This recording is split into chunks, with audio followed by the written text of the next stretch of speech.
আল্লাহর হাবিব যখন ইফতার নিতেন ওই সময় দোয়া পড়তেন,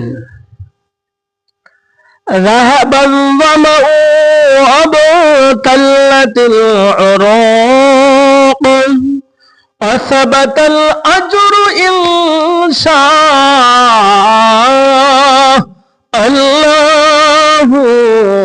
তাআলা। পিপাসা দূর হলো, শিরা উপশিরা সিক্ত হলো এবং যদি আল্লাহ চান তবে সওয়াব নির্দিষ্ট হলো।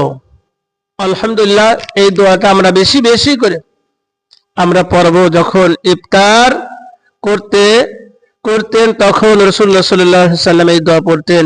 আবারও পড়ি, রাহাবাজ যামাউ আবতাল্লাতিল উরুক ওয়াসাবাতাল আজরু ইনশাআল্লাহু